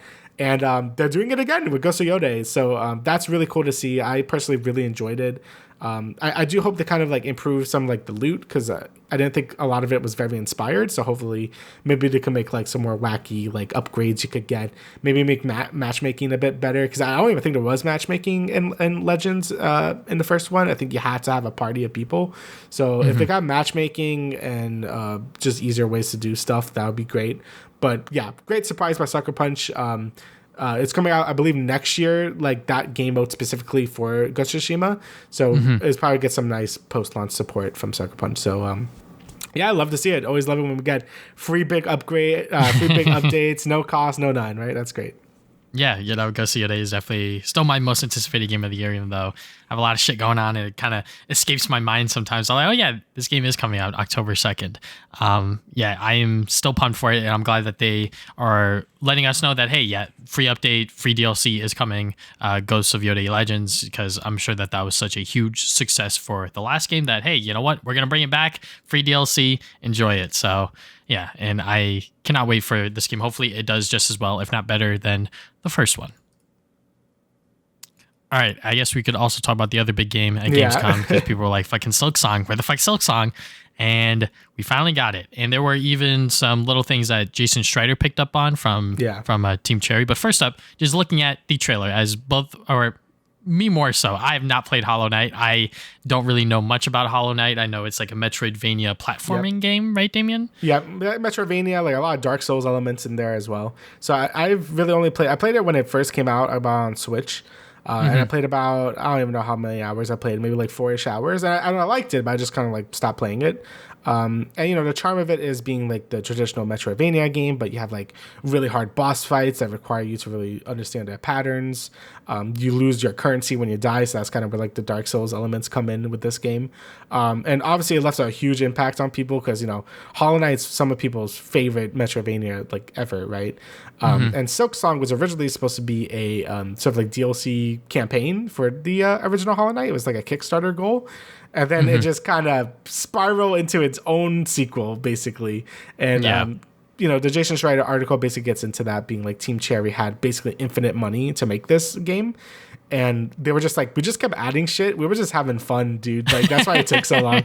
So it wasn't in development hell. It was just development heaven, apparently, just them making it. I'm kind of two ways with it. I think that's fine. I think, especially with indie devs, I think you should definitely take your time making a game, make it as best as you could be. If you have more ideas, go ahead. As long as you don't scope keep it too much, it's fine. Yeah. No, I think the main issue with that is just kind of the lack of communication with the fans.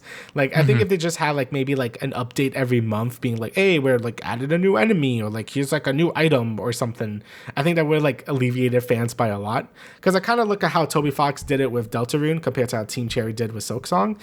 Toby Fox always does updates on Deltarune. He obviously releases the game episodically, which isn't everyone's favorite way to do that, but it makes sure the game is in the player's hands as soon as possible, so you can actually play it and you're not waiting 10 years for the whole thing to come out. And he posts things on Twitter, he releases artwork, he releases maybe unused songs. That's great. I think that communication is great. Team Cherry is basically tight-lipped about the whole game, and I think it was just done a lot better with just hey, here's something, right? But that's their choice. It's their game. So, but I know the Hollow Knight fandom was losing their fucking minds. So it would have been nice for them to do something like that. But yeah. Overall, the game looks great. I'm excited for it when it does come out, so people that like Hollow Knight can play it. I definitely do need to play Hollow Knight at some point. It is a bit long and it's coming out in a very busy month. Like I said, September is fucked.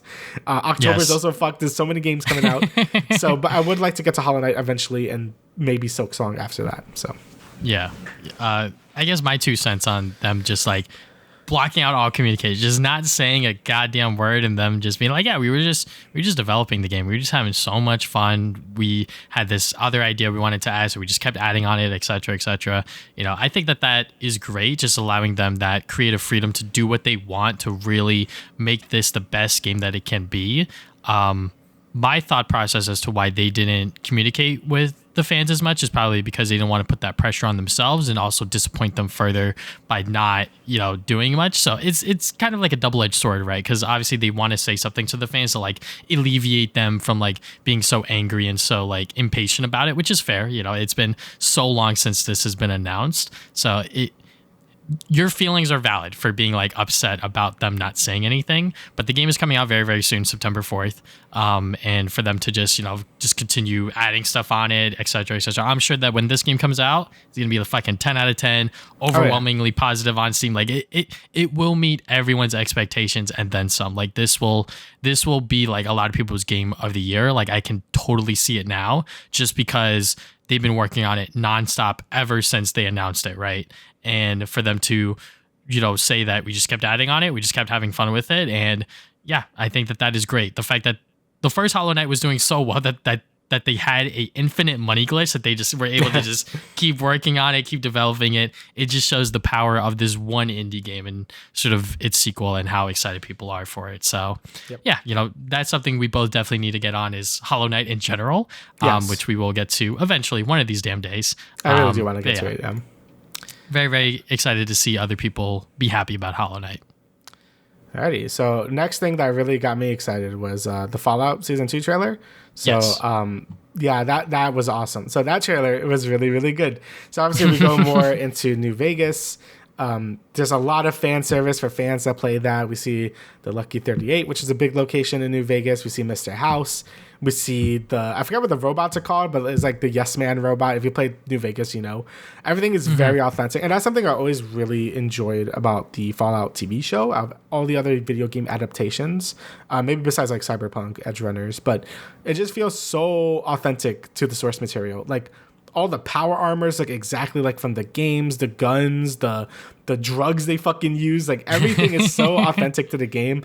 Lucy was like sniping through like this like T-Rex statue that was also in New Vegas, and I'm like, that's from New Vegas, bro. That's sick. So, but obviously all the fan service aside, it just looks great. It was just a great trailer overall. Like we're gonna get more into the pre-war stuff with the ghoul. We're gonna see maybe how Lucy is gonna change the ghoul, or the ghoul changes Lucy. Like that's gonna be a whole thing. We're gonna see what Maximus is fucking doing. Like he's just doing his thing. And yeah, I'm very interested to see how they handle New Vegas in general. I know people are nervous because New Vegas is such a beloved game. I talked about this before as well, but New Vegas is such a beloved game. It had multiple endings. I don't really know how they're going to handle it. We see Caesar's Legion here, so that means they're still around. I believe in like New Vegas, you could like get rid of them. So they're going to be there. I don't know if the main leader is going to be there. I don't know how they're going to explain any of that shit. There was no word of the NCR, which was another major faction in New Vegas. So we'll see how they fit in. But yeah, overall, I'm very excited. I love the first season of Fallout, and this second season looks like it's going to be so much fun New Vegas lore and like sort of advancing the plot forward that I'm very excited for it. And it's also going to be weekly now. It's not going to be all dumped at once. So it's going to be a weekly show now. I believe it's like December 17th is going to be airing on Amazon Prime. So very excited for this show. I watched the trailer like 3 times. Like there's a fucking Deathclaw. It looks good. I'm very excited. So yeah.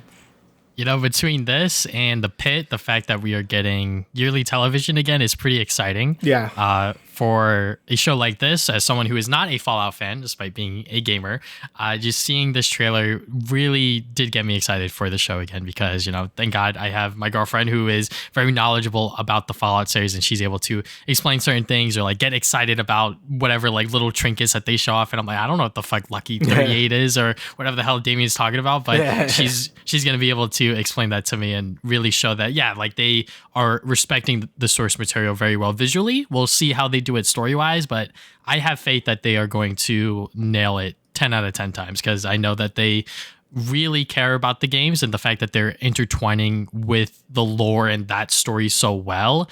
I think fans that are a little hesitant on it, that's fair, but I think that maybe you should have just a little bit more faith, because obviously the first season was so freaking good and it really took the entire world by storm. And I'm glad that Amazon Prime is realizing that, hey, we have a hit. Let's not drop it all at once. Let's try to keep the conversation going, keep fans engaged with Amazon Prime and its service and the show itself. So yeah, very, very excited to see Fallout Season 2.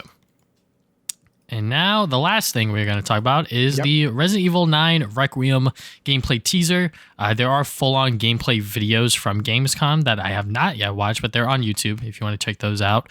But the one shown during the presentation pretty much gives us a little bit more backstory on what is going on with the Ashcroft family, and then we go from a cutscene into a kind of like a escape sequence, like they're just trying to leave the fucking house, and then some scary spooky stuff happens, and then boom, that's it for like the 4 minutes of gameplay that we got. I mean, it looks very, very good. It pretty much meets all of my expectations from like the RE engine, because it is running on that and it looks very much just like that.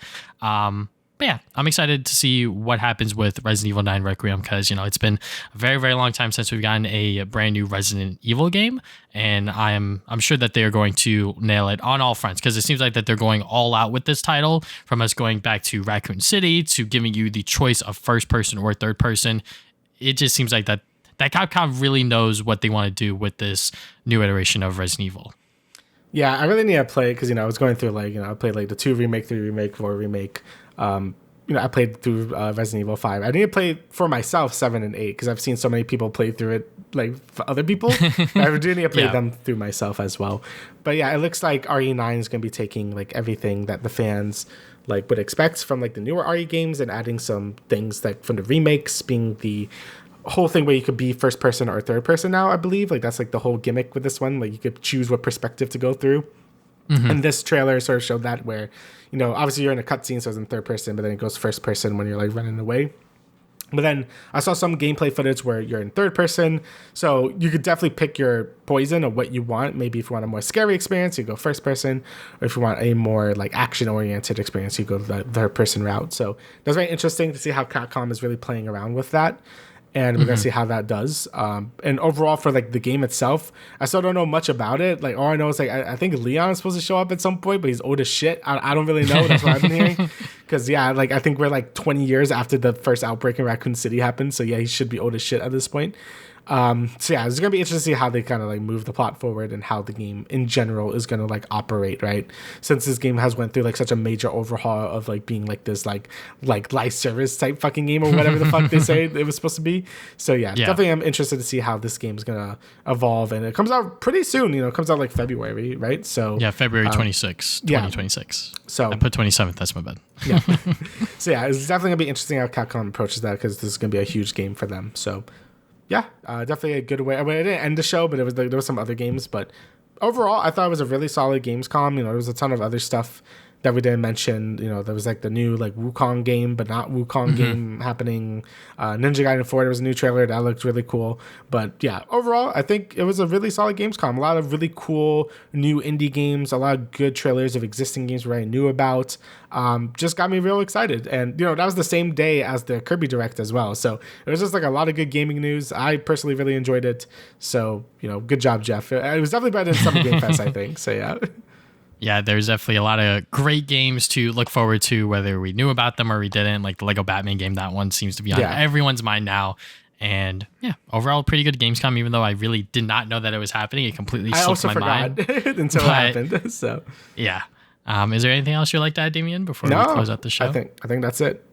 All right. So thank you guys for listening to the Travis and Damian podcast, episode 170. We'll see you guys 2 weeks from now with another episode. See ya.